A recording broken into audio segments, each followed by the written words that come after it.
put my windows up before I talk.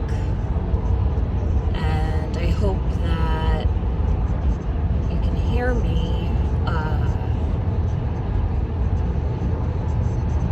Just wanted to talk about something for a minute. Because it's been on my mind, and I had recorded a video yesterday, but I was kind of angry when I recorded it, and I don't want to put like angry energy into the environment and the universe. It's really important that I don't do that right now, especially.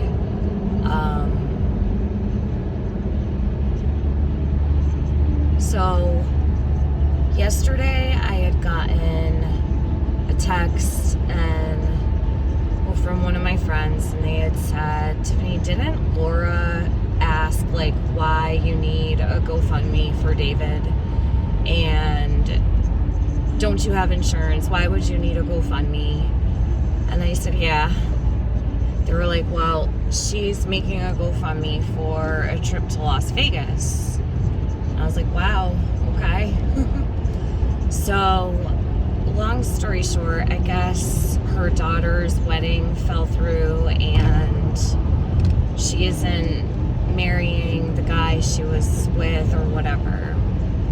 And I guess her wedding is like in a month or so, or was supposed to be in a month or so, and it's canceled. So Laura wants to go with her daughter to Las Vegas to kind of like take her mind off things or whatever.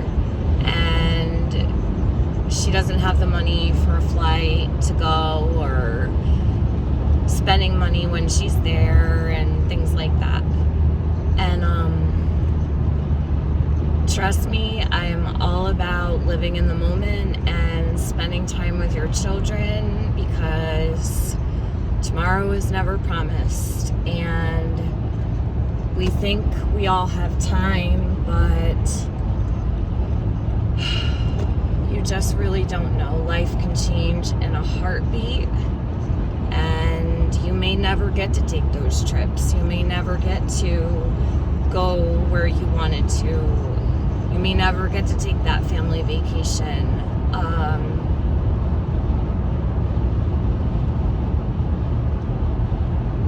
I think that, listen, I don't care what anybody does.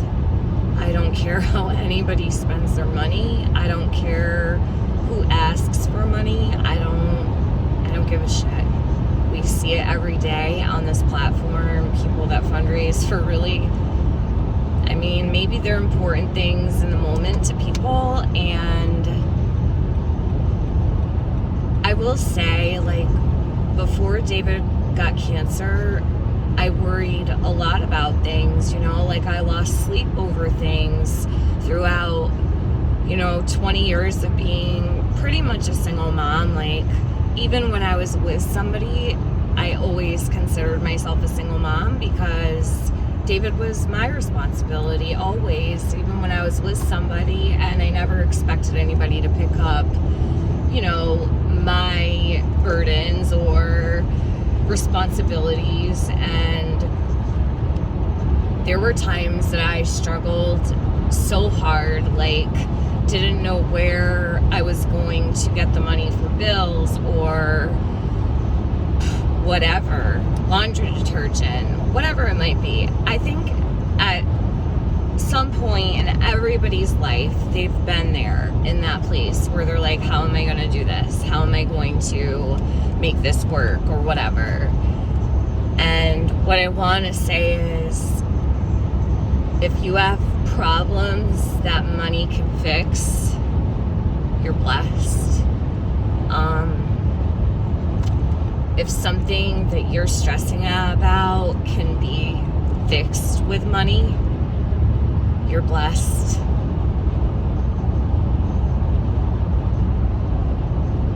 Yeah, I have a GoFundMe, but you know what? There's no amount of money that can cure my son. And when you're standing outside a hospital and your child is in a hospital bed and you're looking up at the sky and you're asking God why, and doctors are telling you, we don't know because we really don't have data to support or back up what's next, what will work, what won't, you know that even if you had billions of dollars, money can't buy you out of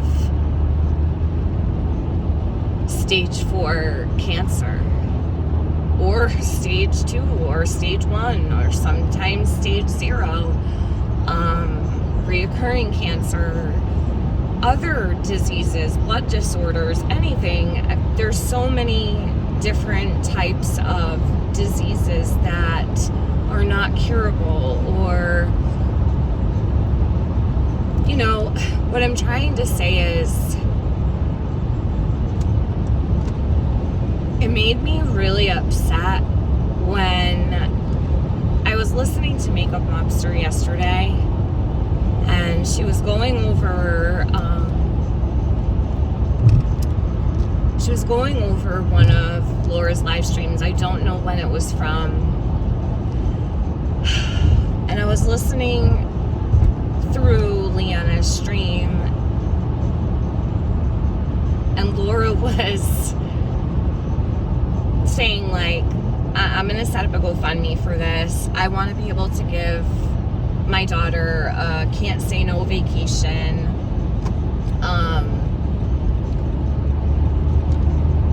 You know, she wants to go to Las Vegas with her daughter, but she can't afford it. And I feel terrible that her daughter is going through heartache and heartbreak, because when your kid is hurting and there's nothing you can do to make it better, that's a really helpless feeling. But I promise, so long as she's healthy, it's okay. It's okay. She has her health, and she's rich in that way. And Laura is rich in the way that all of her children are healthy, God bless. I remember back to when Laura posted to her community tab when it got out to YouTube that David was sick. And she was so nasty and said it was my karma, that David's cancer was my karma. And it's weird, because the very night I found out that David had a mass in his abdomen, January 11th, I remember going outside and looking up at the sky and asking God, is this something that I did? Is this some kind of retribution or payback for something I've done? I really do question that, because I don't know. I don't know what caused this. I don't know why this is happening to him. And was it something I've done? I'd like to think not. I don't believe that the God that I have prayed to my whole life and have believed in would ever hurt my child or make him suffer.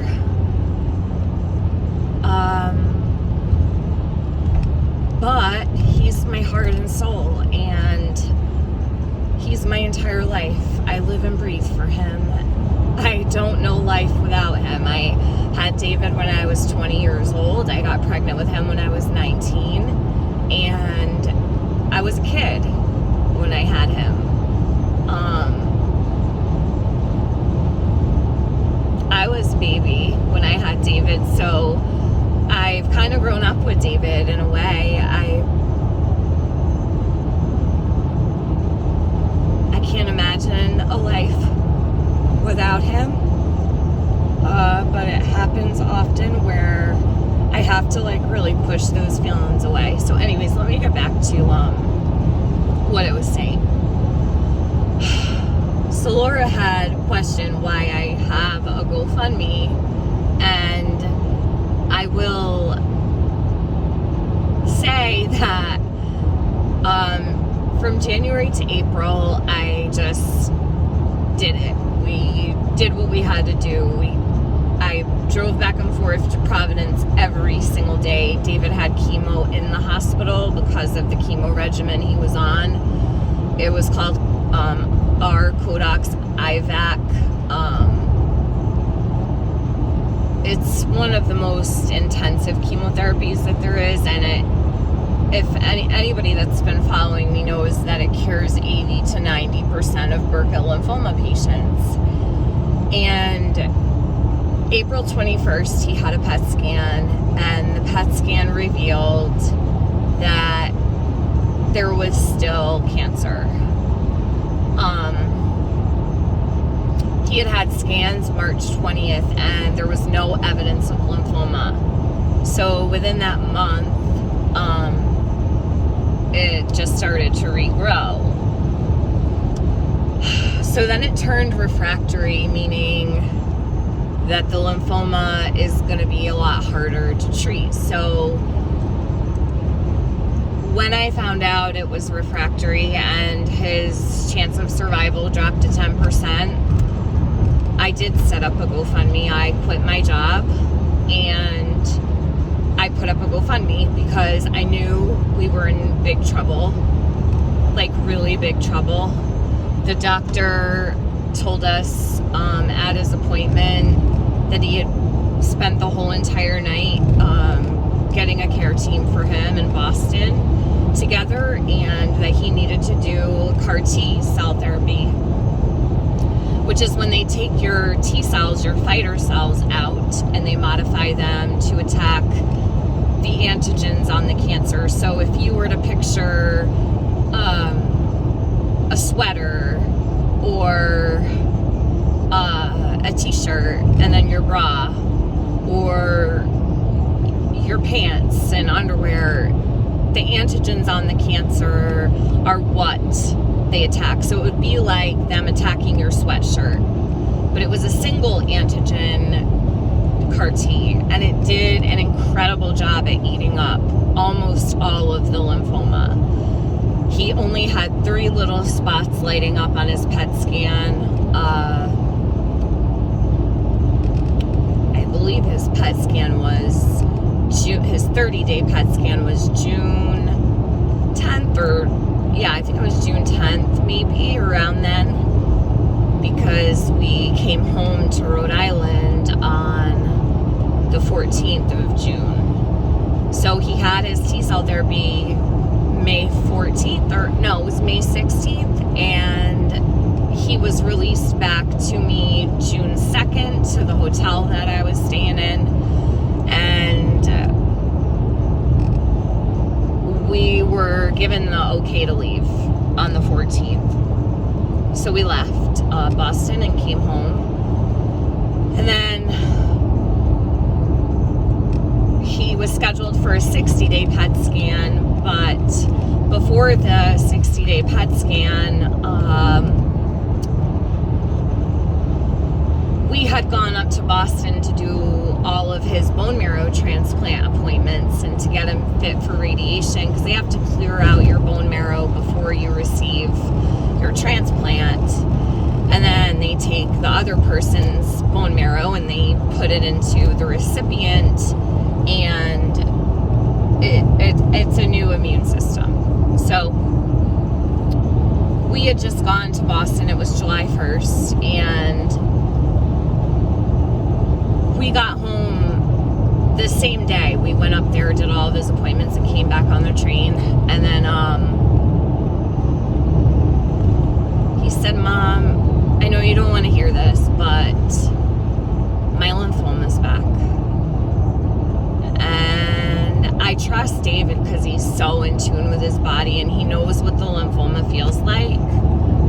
And I said, "David, please don't tell me that." Like, I was praying and hoping that he was wrong. So I I looked at his back, and because he said that his back was really bothering him, and there was a little bulge coming out of the side of his back, like around where your elbow would meet your back, with your hands at your side, on the right side of him. And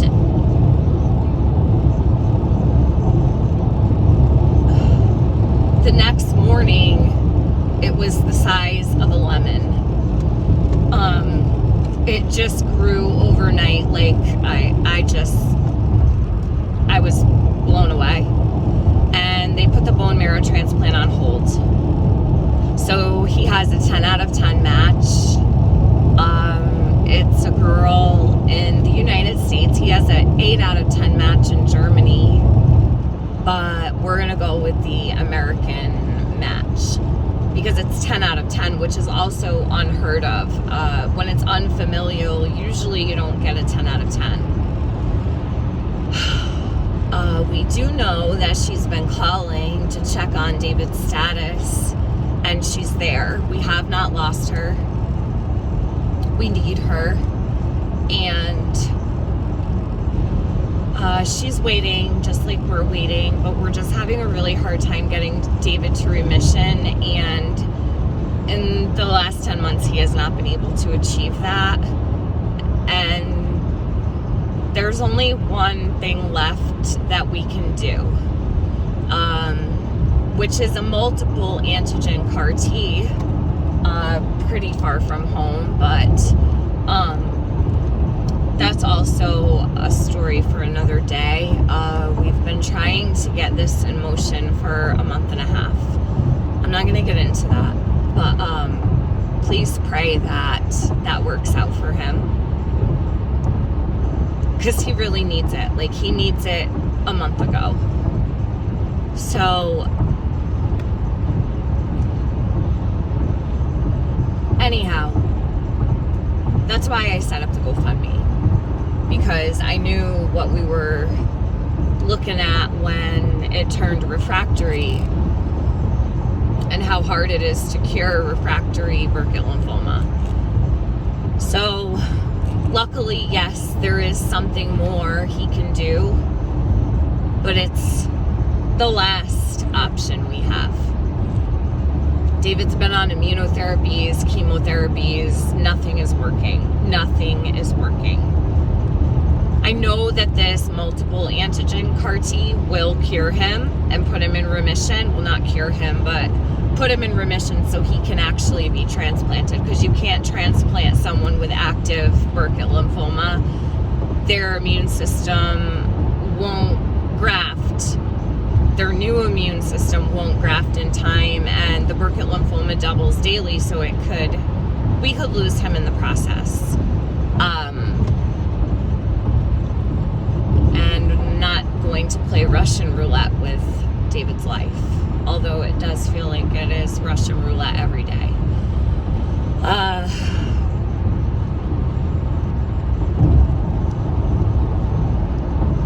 The GoFundMe money is for David.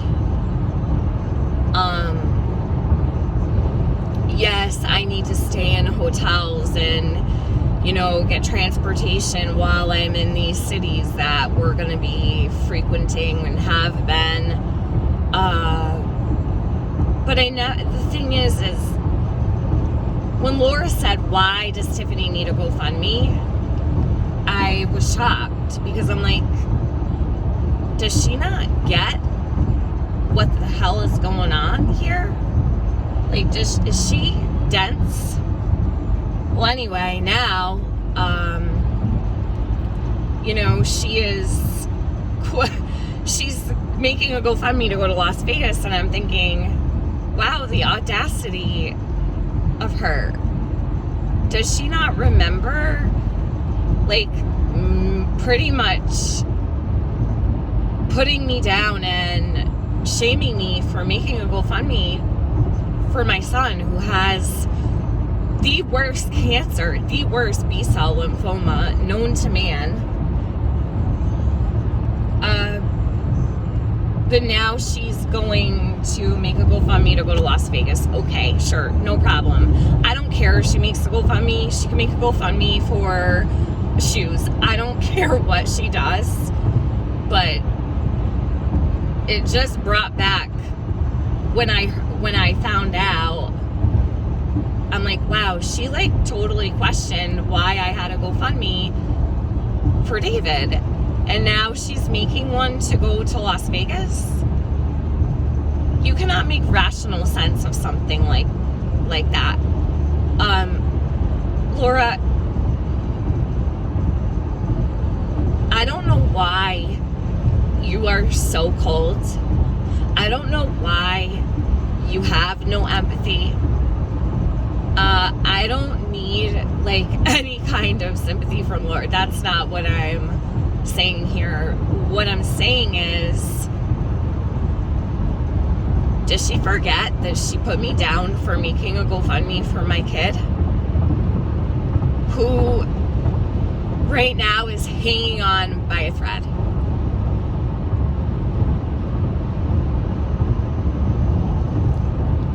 That GoFundMe money be gone in an instant. Literally. I don't think Laura knows the expense of cancer. This has been a 10-month, almost 11-month fight now. I could go on and on and on about what you would need a GoFundMe for. I think it's a pretty legitimate reason, and I didn't want to ever have to make a GoFundMe. We blew through this cancer journey with the chemo that was supposed to cure him for 4 months, and I never asked for anything. David and I were planning on going back to work as soon as it was over, and him going back to school. I wanted to say we did it, we didn't need anything, everything worked out. I was going to come to YouTube and tell everybody that David had cancer and that it was over, and he made it, and he beat this, but I never came here to ask for help. I went to my real life. The people in my real life met David's goal in 24 hours. And I put that up when his lymphoma turned refractory. It wasn't for a trip to Las Vegas, you know? It's to save his life, Laura. And I don't believe it's karma, because David is the most humble, the most loving, caring person I've never seen anyone take every single obstacle that's thrown at them with so much acceptance and calmness. It's incredible. I wish that this was a place that I could show people how amazing he is, because I am truly in awe of him, and I know that God is carrying him every single day. Every day that David is alive, he is a walking miracle. When David went in for CAR T in Boston, his CAR T doctor told me that only between 11 and 14% of B-cell lymphoma patients ever make it to CAR T, because they pass away before they're able to collect the cells, or they pass away after they collect the cells while they're being modified. And I said, well, what's the percentage for Burkitt? And they said, we don't have a number, it's that low. So right now, we are waiting to get to second CAR T, a second CAR T. And we are hanging on by the skin of our teeth. So he is beating the odds and has been beating the odds since April. Beating every odd. They don't even have data for what else to do, because people don't make it this far that have Burkitt lymphoma. And I attribute a lot of this to prayers and God. There's no amount of money that can cure this. I could have billions of dollars in the bank. You cannot buy yourself out of this. You cannot pay your way out of this. So I want to make it clear that it is absolutely ridiculous to set up a GoFundMe to go to Las Vegas when you have literally put someone down for having a GoFundMe for their child with stage 4 Burkitt lymphoma, which is refractory. And I will say, before you give money to Laura, just remember what I've said in this video, this upload, whatever.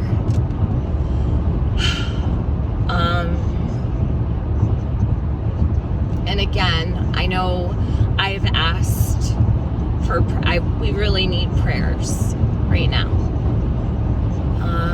Things are getting really scary. It's not that they haven't been scary, but it's getting really, really scary.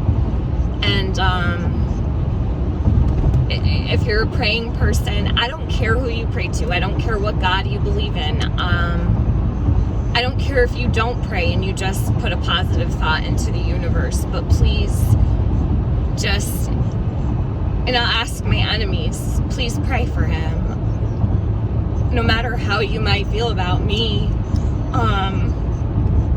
this should be me going through this, not him.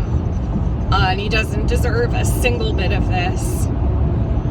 Not a single ounce of what he's enduring right now. I see a lot of hate when I log on to YouTube. And David will say, Mom, why are you watching this person? That's such negativity. And I'm like, I don't know, I'm just trying to keep up with like the latest or whatever. And he's like, you should just shut that off. He's so smart. He's wise beyond his years. He really gets life. If anything could wake someone up and show them what life is all about, it's what he's going through right now. And I need him to beat this, and I need him to make it. I can't lose my son. Laura, if I could tell you to do anything, take Sage on a road trip. Be free and just go with the flow. Don't make a plan. Just drive.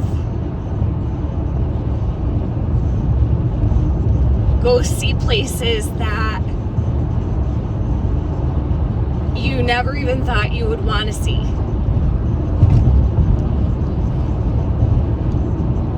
Take her everywhere. Las Vegas, I don't know. What's she really gonna do in Las Vegas? You know, she's not of age. Bring her beautiful places and make memories with her. And remember, every